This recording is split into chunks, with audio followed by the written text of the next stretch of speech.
we're going to work next on some more rules for working with problems that have exponents, and these are called power rules. They are sometimes given names: the power of a power, power of a product, and power of a quotient. And we'll be going over what those rules are and some examples. I'm going to start again with a numerical example, something I like to do as much as possible. Working on, first of all, the power of a power.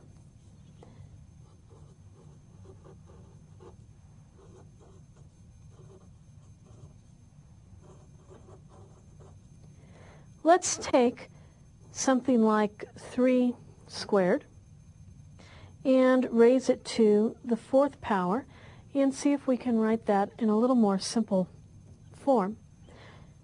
We have here a thing, a number. It's a fancy looking number, but it's just a number. And that entire piece is raised to the power 4. So what that means, going back to the definition of what it is to have something raised to a power, is that we have 3 squared times 3 squared times 3 squared, that whole repeated factor idea, times 3 squared. Well, we could apply to this longer numerical expression here our product rule, and we'll do that. Just squeeze that in. Well, that would say keep the base 3, don't touch it, and raise it to the power 2 plus 2 plus 2 plus 2. But that's going to give us 3 to the 8th power. Now, if you look at the powers we started with, you might notice that 2 times 4 is going to get you 8. And that's going to work every time. When you have a power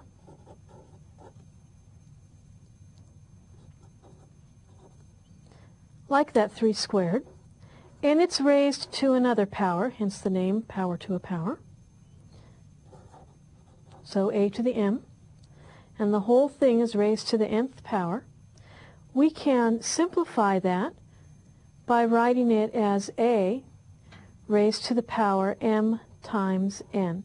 In other words, you're just going to multiply the exponents. Let's look at an example of that.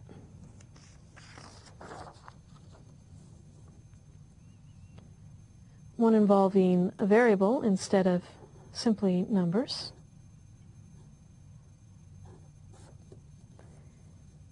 If we have x squared, and we raise that to the 3rd power, our new rule here tells us that we can write that more simply as x raised to the power 2 times 3. But 2 times 3 is, of course, 6. You have to watch yourself to make sure you multiply and don't add on these when you get in a hurry, which does happen from time to time. Let's look at the next rule now. The next rule we're working on, let me move this up a little bit,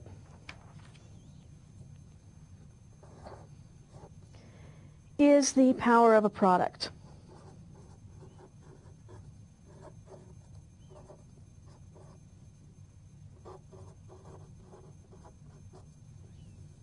Slide that up. Product, yep. And let's start with an example, a little more interesting than the last one. Suppose we have 2x, and we raise that to the 3rd power.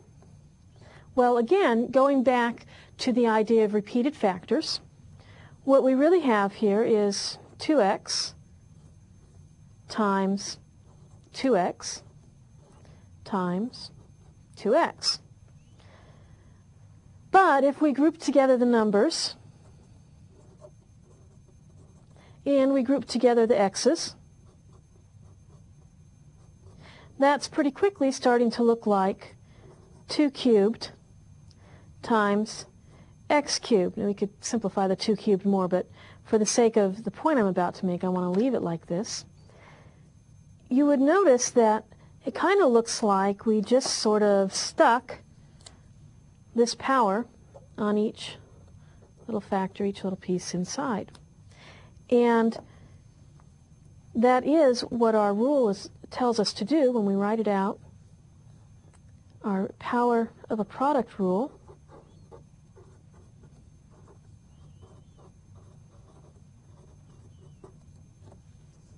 allows us,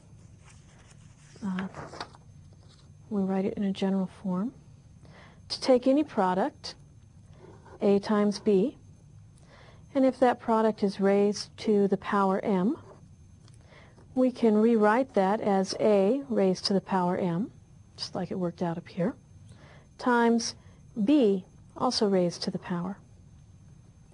This again would be flashcard fodder,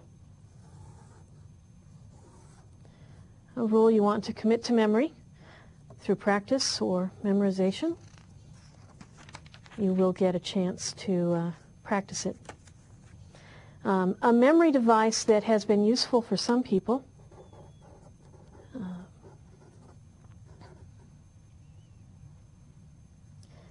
is to draw arrows like I did devise above there.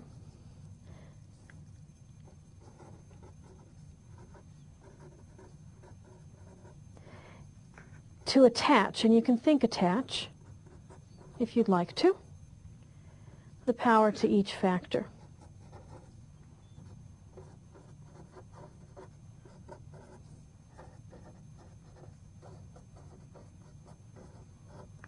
So we'll do a little bit more interesting example with that same rule.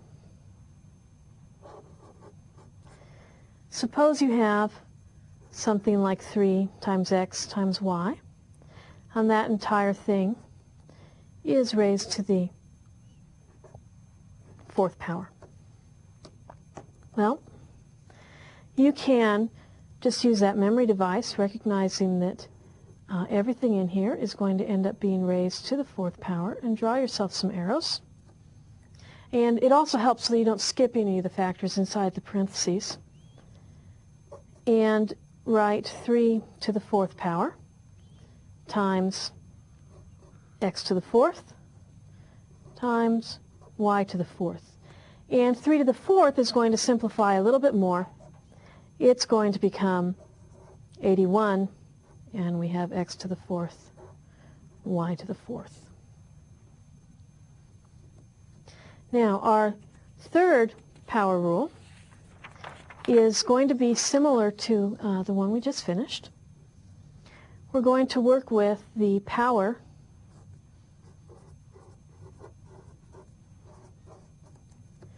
of a quotient.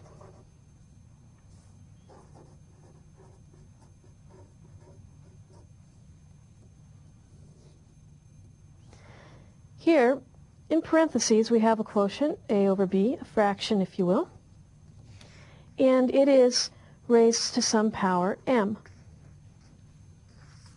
We could go through a similar kind of development, but I'm just going to write the rule out for you. Again, you can think, let's attach the power to every individual little thing that's inside. You can even draw arrows to help you remember on this one as well, and make sure you don't miss anybody. And you will have a raised to the power m over b raised to the power m. Let's apply that in an example.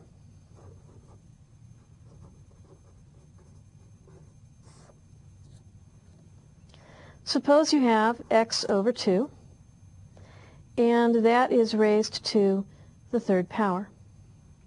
Using this rule, get the rule back on the screen here, and arrows to make sure we don't miss anything, we can rewrite this as x to the 3rd power over 2 to the 3rd power. But we can rewrite 2 to the third power as 8. So you can see we have x to the third over 8. And just to show you another way to write that, often you'll find that written 1/8 x to the third power, and that means the same thing.